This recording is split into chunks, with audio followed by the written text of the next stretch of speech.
미시건주에 칼빈 신학교라는 곳이 있습니다.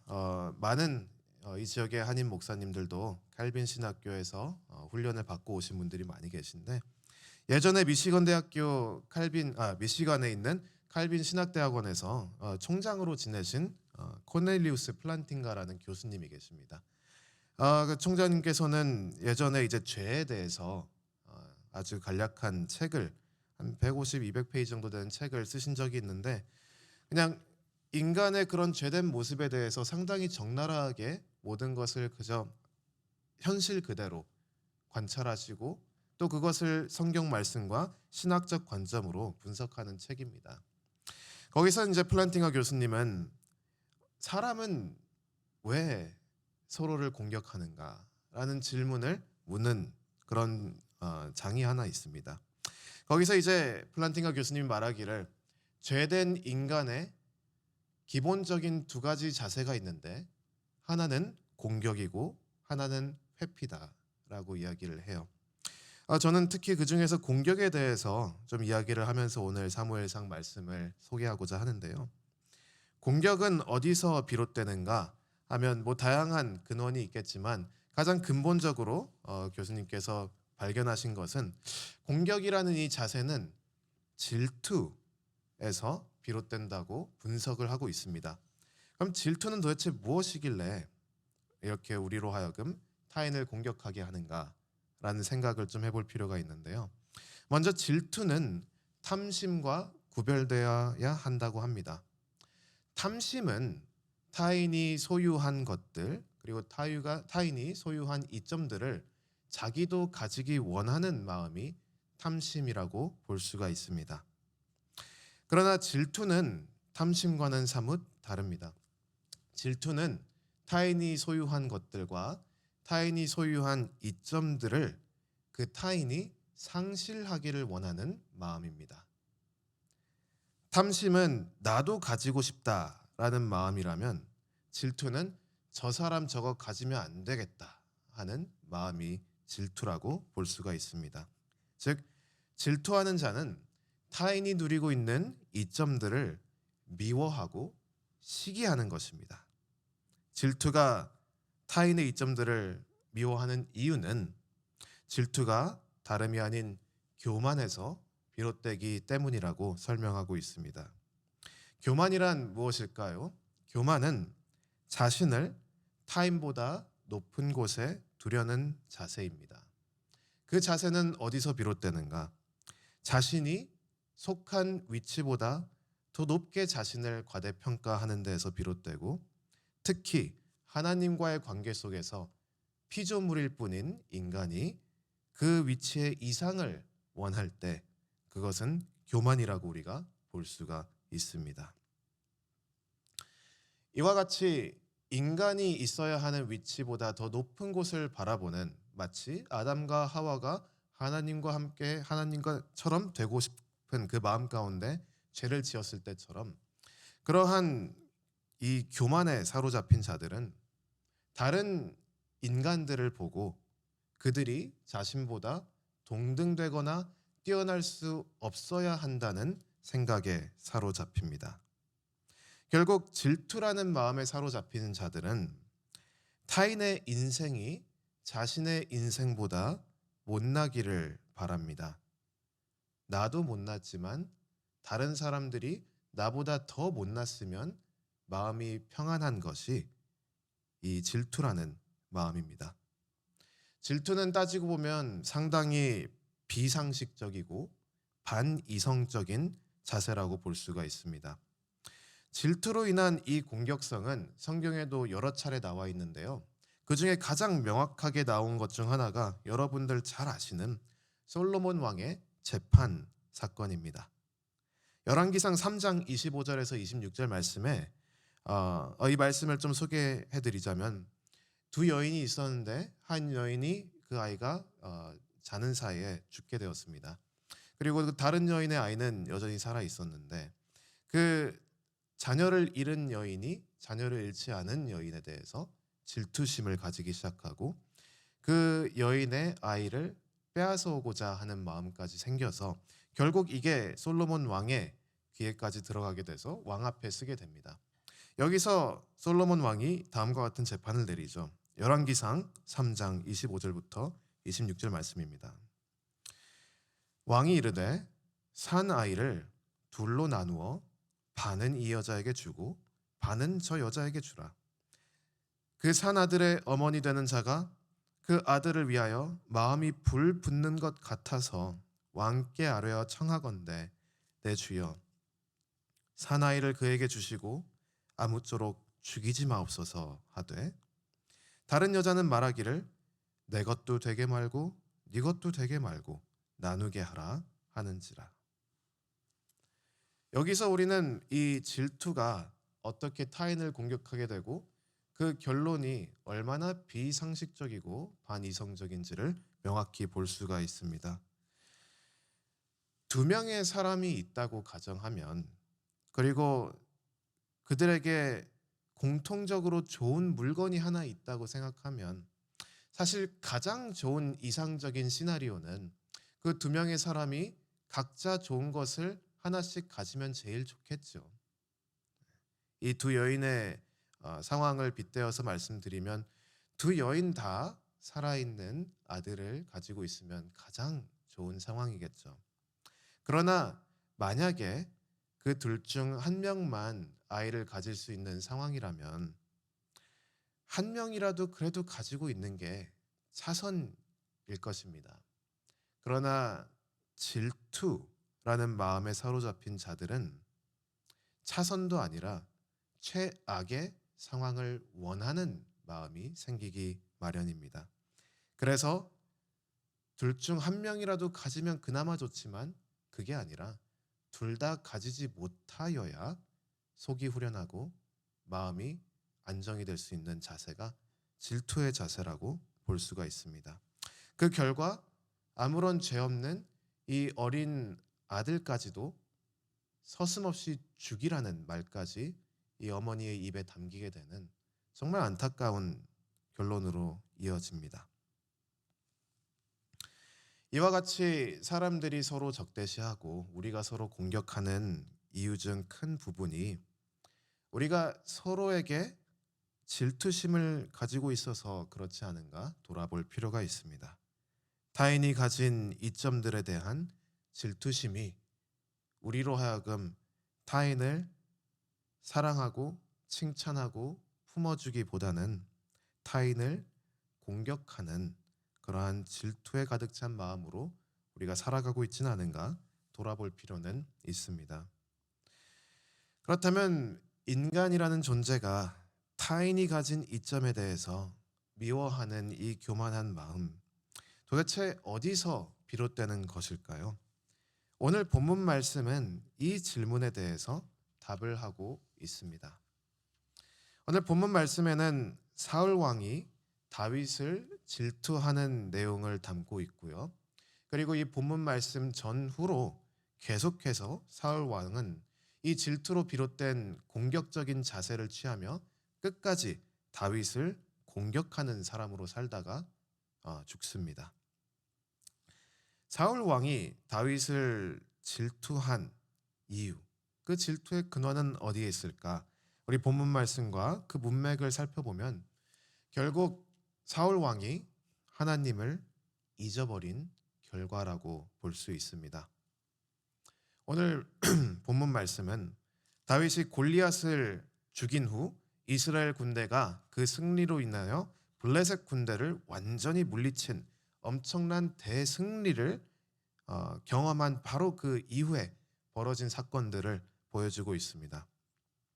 사울 왕은 이 전쟁에서 승리를 한 후 다윗과 함께 그 모든 군대를 이끌고 이스라엘에 돌아왔습니다. 큰 전쟁을 승리로 이끈 왕과 그 왕의 군사들을 위해서 이스라엘 백성들은 축제를 열었습니다. 그리고 축제 중에 노래를 부르는 여인들이 몇 명 있었는데 그들이 그 노래로 가사를 다음과 같이 만들었습니다. 사울이 죽인 자는 천천히요 다윗은 만만이로다. 사울이 이 가사를 듣고 굉장히 노했습니다. 그리고 그 분노 가운데 그가 스스로에게 말하기를 다윗에게는 만만을 돌리고 내게는 천천만 돌리니 그가 더 얻을 것이 나라 말고 무엇이냐라고 스스로 생각을 했습니다. 사울이 스스로에게 한 이 독백에서 우리는 사울 왕의 질투의 그 목적, 질투의 그 대상을 발견할 수 있습니다. 사울이 한 이 말에서 사울이 다윗을 질투하게끔 한 요소가 두 가지가 있는데요. 첫 번째는 사울은 다윗이 받은 영광과 명예와 유명세를 질투했습니다. 그는 사람들이 자신보다 다윗을 더 존귀하게 여기고 자신보다 다윗을 더 사랑할 수 있다는 사실에 질투심에 사로잡혔습니다.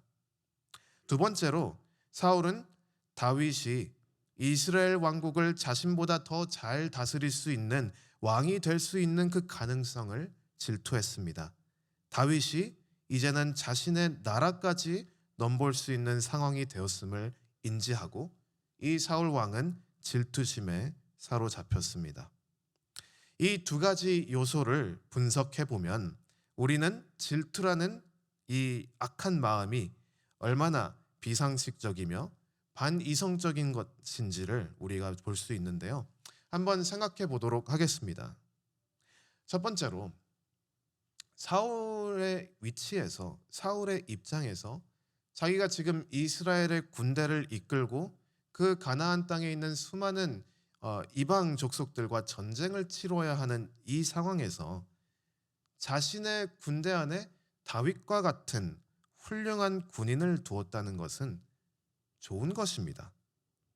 다윗으로 인해 그의 군대는 더욱더 강력해지고 다윗으로 인해 이스라엘은 더 안전할 수 있는 너무나도 좋은 기회인데 이 훌륭한 군인을 둔 것은 당연히 이점이고 당연히 환영하고 반겨야 되는 상황입니다. 그러나 사울은 이러한 상식과는 거리를 두고 질투에 사로잡힌 마음속에 다윗을 자신의 군대에서 어떻게 하여든 제거할 궁리만 하고 있습니다. 결국 피해는 이스라엘 백성들이 받겠죠. 두 번째로 다윗과 같은 사람이 자신의 대를 이어서 이스라엘의 왕으로 세워진다는 것은 상당히 이스라엘의 이점에서 보면 너무나도 좋은 것입니다. 어디 이상한 사람이 악한 마음을 품고 나라를 집어삼키기 위해서 계략할 수도 있는 상황인데 다윗과 같이 훌륭한 믿음과 훌륭한 성품을 가진 사람이 자신을 이어서 이스라엘의 왕이 될 수 있다면 이것은 사울 자신의 명예에도 이득이고 이스라엘에게도 이득인 상황입니다. 그러나 사울은 다윗과 같은 훌륭한 사람이 이스라엘을 차지하는 것을 용납할 수가 없는 상황입니다.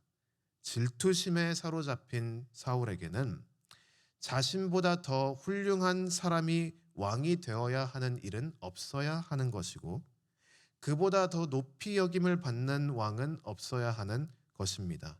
즉 이스라엘의 이 남은 미래 가운데 형편없는 왕들로 인해 이스라엘이 고통을 받는 한이 있더라도 자신이 이스라엘의 역사에 가장 훌륭한 왕으로 남아야 되는 그러한 마음속에 빠져 있는 것입니다.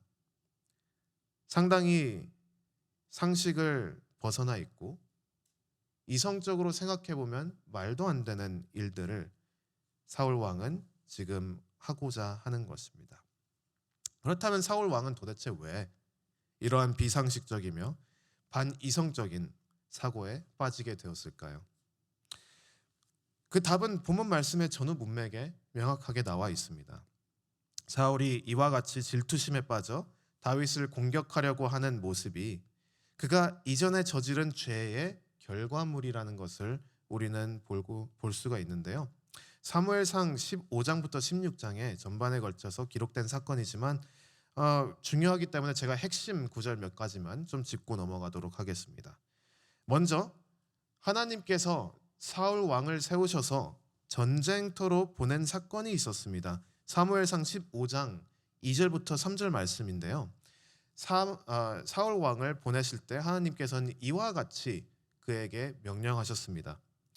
만군의 여호와께서 이같이 말씀하시기를 아말렉이 이스라엘에게 행한 일 곧 애굽에서 나올 때에 길에서 대적한 일로 내가 그들을 벌하노니 지금 가서 아말렉을 쳐서 그들의 모든 소유를 남기지 말고 진멸하되 남녀와 소아와 젖 먹는 나귀와 우양과 낙타와 나귀를 죽이라 하셨나이다 하니 그러나 사울 왕은 하나님의 말씀에 순종을 끝까지 하지 않았습니다. 사무엘상 15장 9절부터 12절 1절 말씀에 보시면 사울과 백성이 아각과 그의 양과 소의 가장 좋은 것 또는 기름진 것과 어린 양과 모든 좋은 것을 남기고 진멸하기를 즐겨 아니하고 가치 없고 하찮은 것은 진멸하니라. 여호와의 말씀이 사무엘에게 임하니라 이르시되 내가 사울을 왕으로 세운 것을 후회하노니 그가 돌이켜서 나를 따르지 아니하며 내 명령을 행하지 아니하였음이니라 하신지라. 사무엘이 근심하여 온 밤을 여호와께 부르짖으니라. 이 사건으로 인하여 하나님께서는 사울 왕을 버리십니다. 사무엘상 15장 22절부터 23절 말씀이죠. 사무엘이 이르되 여호와께서 번제와 다른 제사를 그의 목소리를 청정하는 것을 좋아하심같이 좋아하시겠나이까. 순종이 제사보다 낫고 듣는 것이 순양의 기름보다 나으니 이는 거역하는 것은 점치는 죄와 같고 완고한 것은 사신 우상에게 절하는 죄와 같음이라. 왕이 여호와의 말씀을 버렸으므로 여호와께서도 왕을 버려 왕이 되지 못하게 하셨나이다 선포를 했습니다. 그리고 그 결과 하나님께서는 그의 영을 사울로부터 거두십니다. 사무엘상 16장 14절 말씀이죠. 여호와의 영이 사울에게서 떠나고 여호와께서 부리시는 악령이 그를 번뇌하게 한지라. 마치 아담과 하와가 하나님과 같이 되고자 했던 그 유혹에 넘어가 넘지 말아야 했던 선을 넘은 것과 같이 사울도 하나님의 뜻이 아닌 자신의 뜻을 내세우는 그 유혹에 넘어가서 넘지 말아야 하는 선을 결국은 넘게 되었습니다. 사울의 추락은 여기서부터 비롯되었습니다.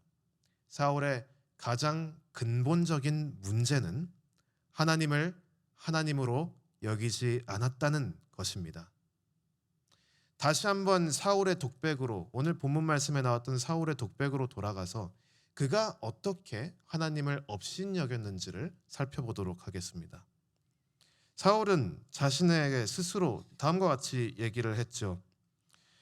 사울이, 오늘 본문 말씀 8절인데요. 사울이 그 말에 불쾌하여 심히 노하여 이르되 다윗에게는 만만을 돌리고 내게는 천천만 돌리니 그가 더 얻을 것이 나라 말고 무엇이냐 하고, 이 말을 우리가 자세히 보면요, 그는 하나님이 하나님 되심을 인정하지 않는다는 것을 볼 수가 있습니다.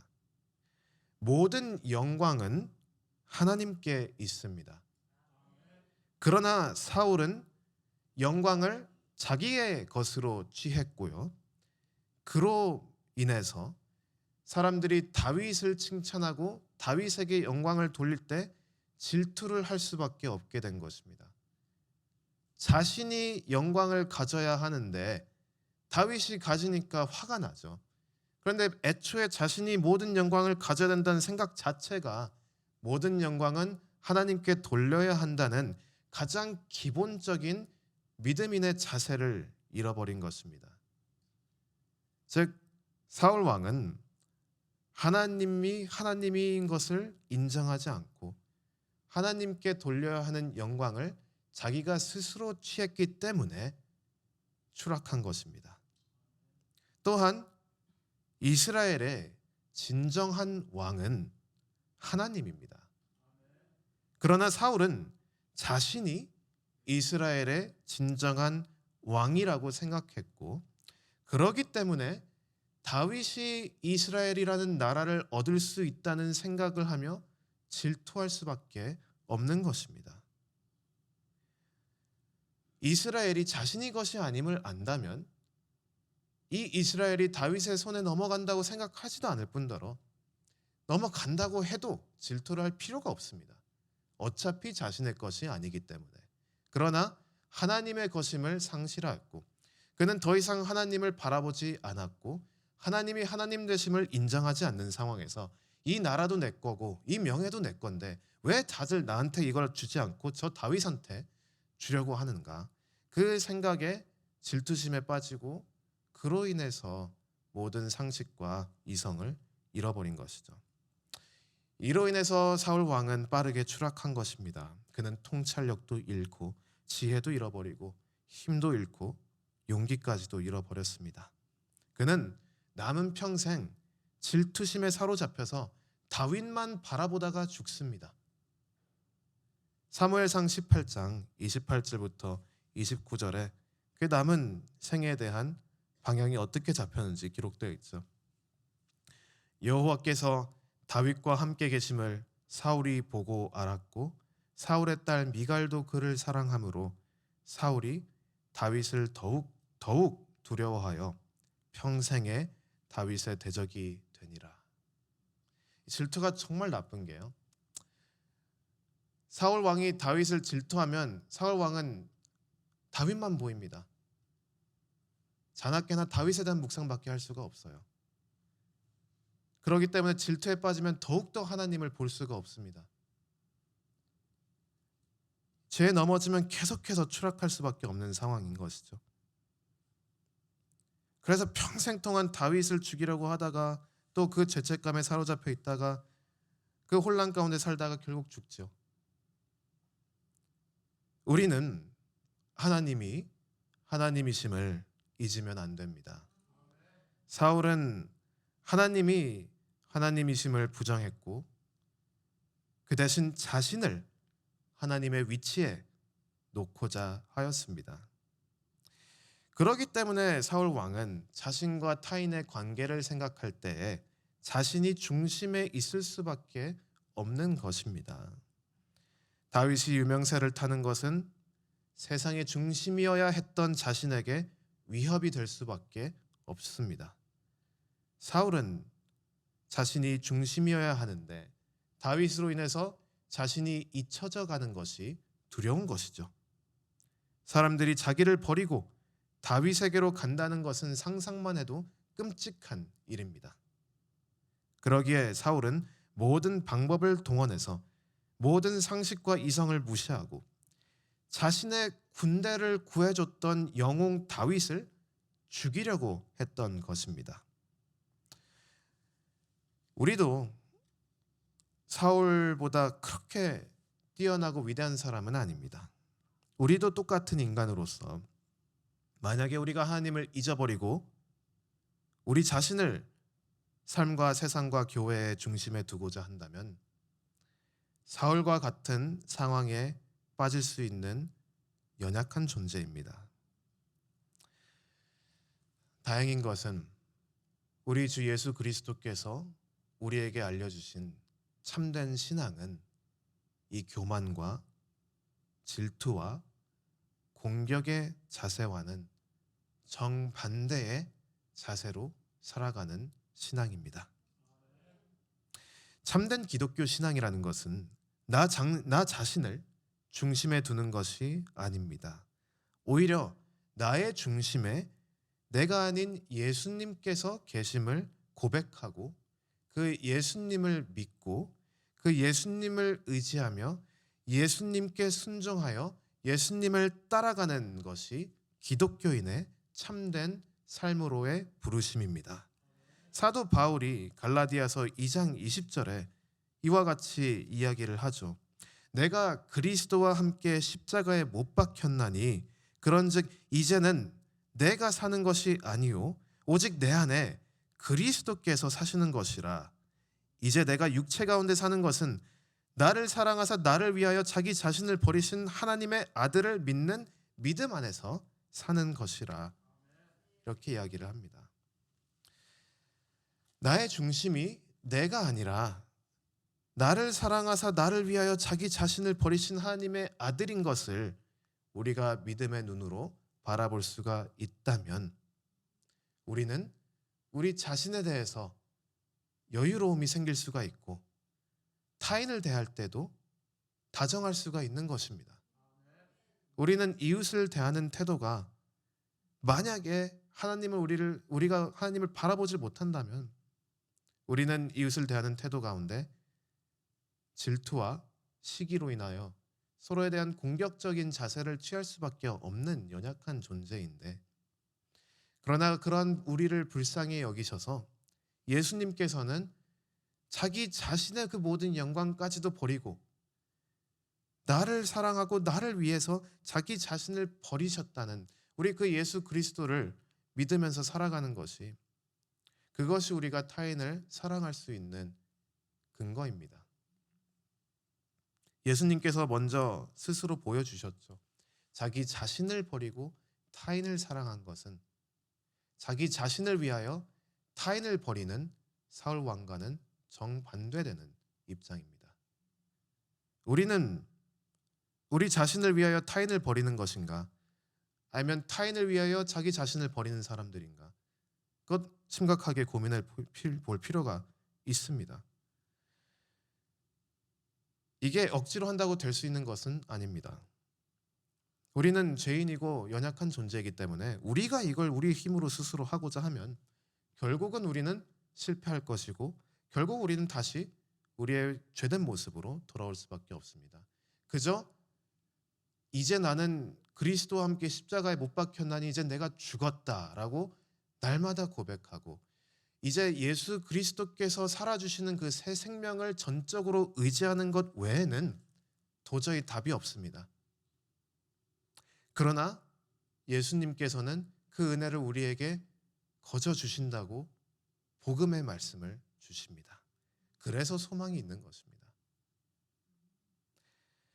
하나님이 우리의 중심이라는 것을 우리는 예수 그리스도의 은혜로 말미암아 알 수가 있게 될 것이고, 그렇게 우리가 하나님이 하나님 되심을 인정하고 하나님이 하나님 되심을 바라본다면 우리는 더 이상 시기와 질투에 사로잡힐 필요가 없습니다.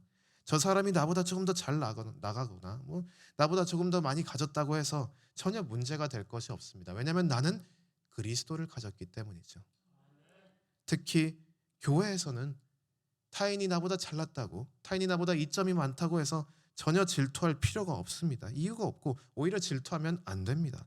그 사람도 결국 하나님께서 세운 사람이고 그 사람도 결국 하나님께서 사용하실 사람이고, 결론적으로는 하나님께서 자기의 소유인 이 교회에 이득이 되도록 어쨌든 주님께서 인도하실 것이기 때문에, 특히 교회에서 질투를 한다는 것은 사울 왕과 동등한 수준의 비상식적이고 반이성적인 자세라고 볼 수가 있습니다. 그리스도인은 내가 중심이 된 나의 삶을 사는 사람이 그리스도인이 아닙니다. 하나님께서 나의 중심이 되어주신 것을 고백하면서 예수 그리스도의 그 새 생명이 이제 나의 삶임을 믿고 그 새 생명을 누리고 즐기며 살아가는 것이 그리스도인이 부름받은 기쁜 소명입니다. 그러기에 하나님을 바라보는 우리는 타인에게 자비로울 수 있고 타인에게 여유로울 수도 있고 타인을 이해해 줄 수도 있고 타인을 기다려 줄 수도 있는 그러한 느긋한 사람이 될 수가 있는 것입니다. 우리가 대단해서가 아닙니다. 예수님께서 우리의 생명이 되어주셨기에 가능한 것입니다. 공동체를 해하는 시기와 질투는 하나님을 잊어버린 자들에게 나타나는 흔한 현상입니다. 하나님을 잊어버린 자들은 자신의 삶을 자신의 힘으로 자신의 목적을 향해 살아가는 사람들이며, 사울이 사울의 삶을 사울의 힘으로 사울이 원한 대로 살아가려고 했던 것과 다르지 않습니다. 그러나 그리스도인들은 자신이 산 것이 아니라 내 안에 그리스도께서 사신 것을 고백하는 것이며 그리스도의 삶을 살아가는 사람들입니다. 그리스도를 바라보며 하나님께서 하나님 되심을 인정하며 그 하나님을 바라보는 믿음의 시선에서 비롯되는 여유와 평안이 우리 이곳에 모인 모든 성도 여러분들의 삶 가운데 충만하기를 주님의 이름으로 축원합니다.